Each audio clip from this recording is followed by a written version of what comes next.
32 male, and he has a fiancée, Sophie, 24 female. They've been together 3 years, and Nick has repeatedly suggested an open relationship, to which Sophie has refused. Until a few months ago when he said he'd only propose if she agreed to try an open relationship. She agreed. I said to him at the time that he was an A for it, but he said he was just acting in his best interests. Now, Nick wanted an open relationship so he could see Anna, 29 female, a girl we knew from college who he always had a thing for, but she was married from when she was 18 to 26, so we never had a chance until recently. He hasn't had a chance to see her yet because she had been living with her sick mom, and they can't afford to rent a hotel room. Now, the issue is that Nick showed up at my house last weekend with a suitcase, absolutely livid, and asked to crash on my couch. He said Sophie had gone out to dinner and slept with a male model, and that she was cheating because he hadn't had a chance to see Anna yet, and it wasn't fair for her to see someone so much hotter than Anna. Not that Anna isn't attractive. I basically laughed at him and told him this is exactly what was going to happen, and that it was being selfish expecting Sophie not to see anyone or to see people less attractive than her, as she's very attractive, and I don't know why she's with Nick, to be honest. He went off on me for not being supportive and stormed out. It is trying to turn our friend group against me for not supporting him. I've taken a few days to think about it, but I still can't decide. Am I the a-hole? Now for the top comments. Well, well, well, if it isn't the consequences of his own actions. Not an a-hole. He asked for it. He got it. Looks like someone fooled around and found out. This is literally the way this goes 90% of the time. I've even experienced a friend in this situation. The a-hole partner wants to cheat with permission and overinflates their chances of being able to in their head. They wear the partner down until they agree, and surprise, surprise, it's the unwilling partner that goes out and gets them some. Not an a-hole. It sounds like a super crappy friend. Not an a-hole. Dude didn't want an open relationship. He just wanted permission to cheat. I hope Sophie has realized that the grass is greener on the other side. Not an a-hole. He doesn't want an open relationship. He wants to date whoever he wants without any repercussions while his girlfriend has to be 100% loyal to him. He said he was just acting in his best interests. Translation? I only care about myself, so everything I do is justified if it benefits me. Rolls eyes at Nick. Not an a-hole. He needs no sympathy. He had a woman in mind when he asked and requested an open relationship, so he could keep Sophie as backup if this thing with Anna didn't work out. He probably thought Sophie wasn't hot enough to get someone, or thought Sophie would be so in love with him she wouldn't take advantage of what is frankly his demand. Oh man, I hope that he ends up without Sophie or Anna. I think you should lay it out to your friends group the scam he was perpetrating on the women in his life, and how whiny he was when the scam blew up in his face. Next story is titled, Am I the a-hole for asking him how old he is? I'm writing this at work right now because it just happened. I was pushing a cart full of stock down the aisle when this guy stops me. His exact words were, "Hey, I noticed you because you're really pretty. Would you maybe want to grab dinner or something sometime?" Now for some context, I am 21 as of this year, and this dude that stopped me to ask me out looked like he could be absolutely no younger than 37 or 38. I'm sorry if this offends you, but in my eyes, this is a little bit creepy. I was honestly shocked because I thought this guy was just gonna ask me for directions or help or something. And in my shock, all I could think to do was look at this guy and ask him, "How old are you?" disbelievingly right to his face.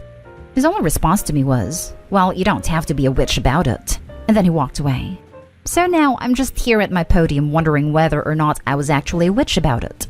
I wasn't trying to be rude, but I was just genuinely kind of shocked. I accept whatever judgment you see fit past Reddit. I just want a little clarity.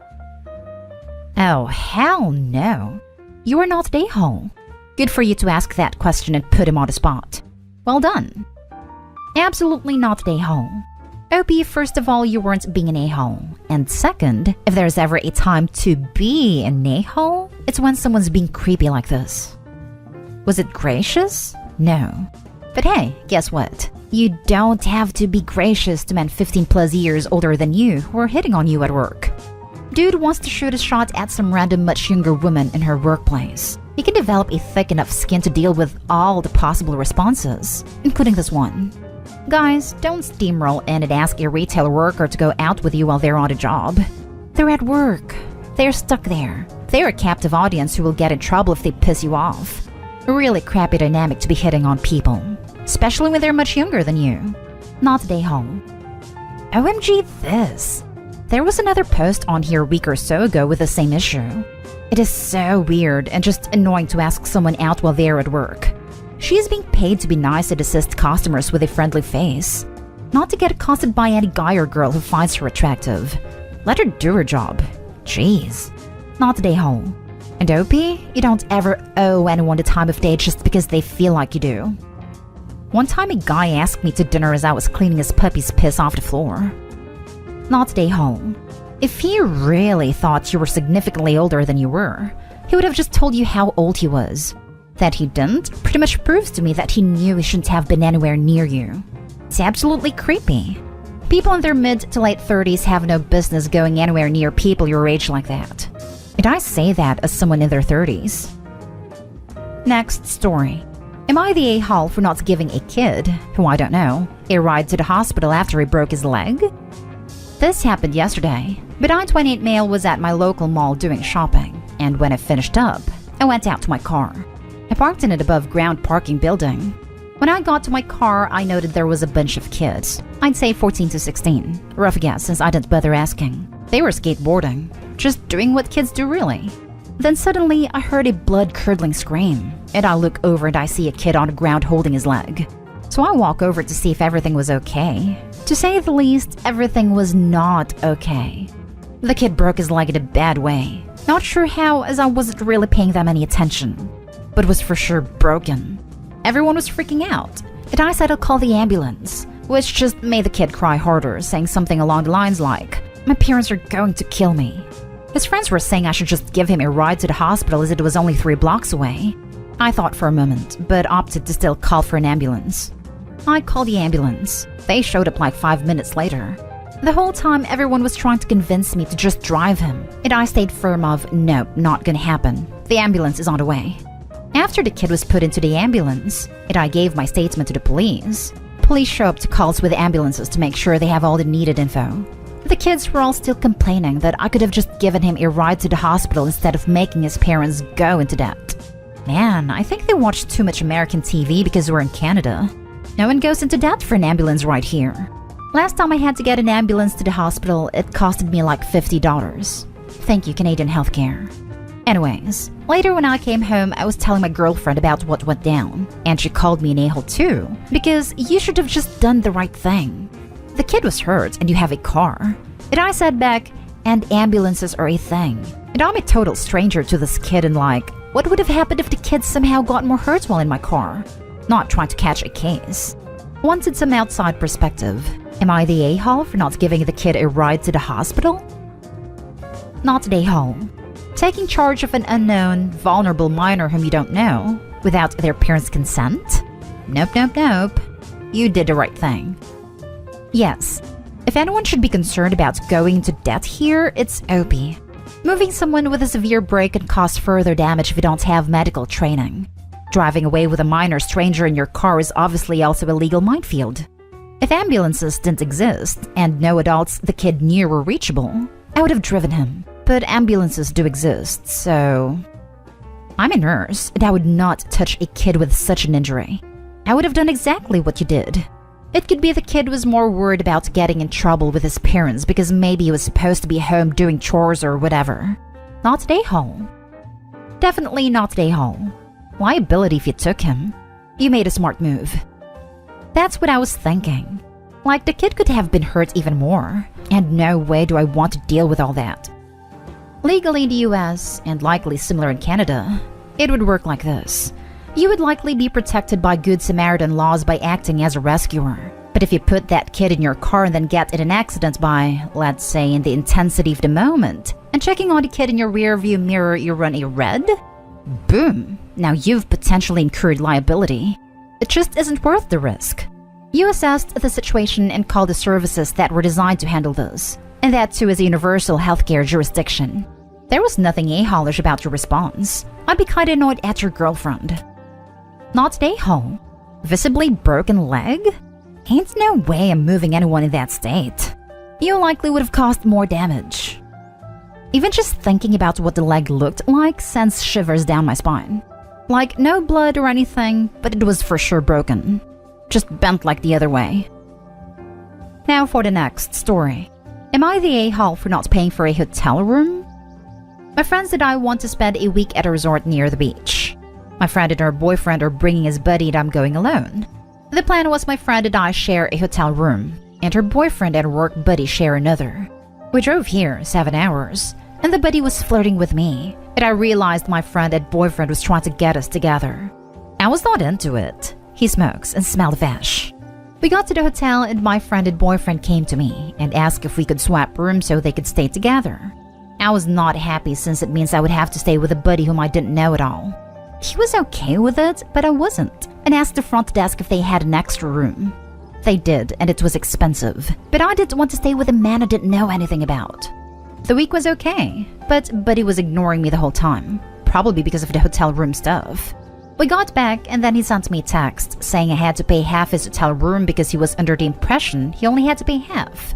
I told him no, he got the whole hotel room, and so he should have to pay for the whole hotel room. My friend called me to ask me to pay because Buddy doesn't have a job and can't afford it.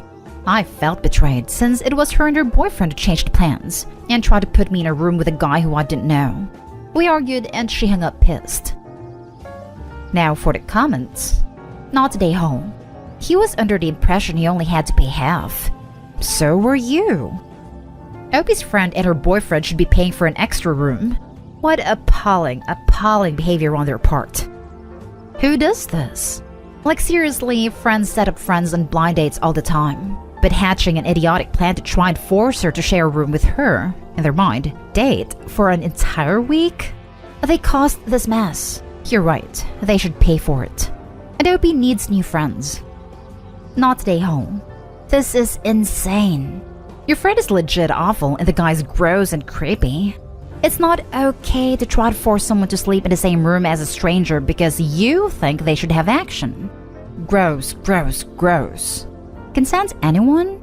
Super proud of you for getting your own room. And don't enable this guy by giving him any money whatsoever. Not today home. The whole situation was gross. They changed the terms. Not you. Stand your ground. Sounds like your friend and her boyfriend need to cover his half of the room. Last story. Am I the a-hole for telling my husband we can only help support his artist sister if she gets a real job?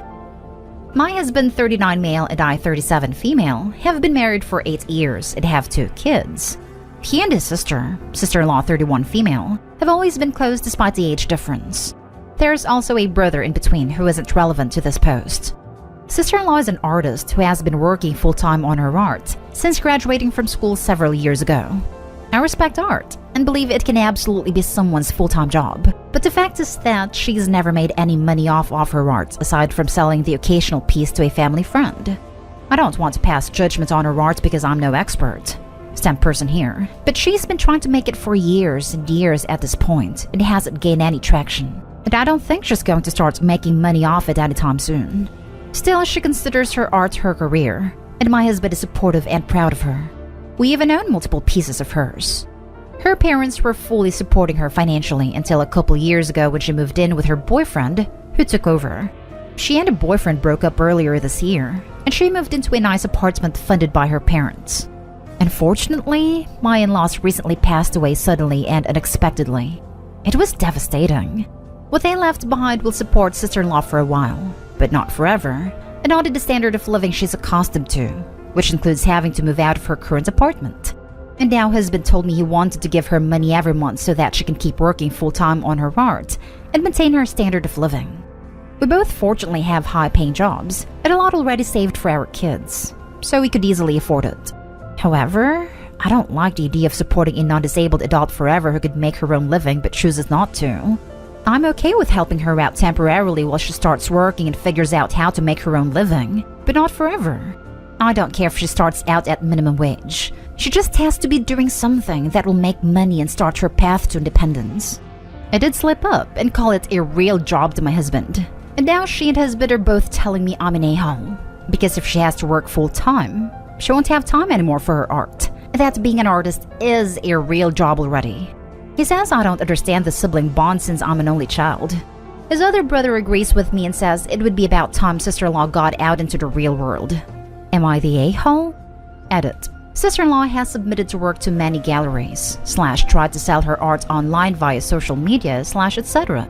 She's tried to sell to a larger audience than family friends / family members, but hasn't gotten any bites. So her not selling her work widely isn't for lack of trying, unfortunately.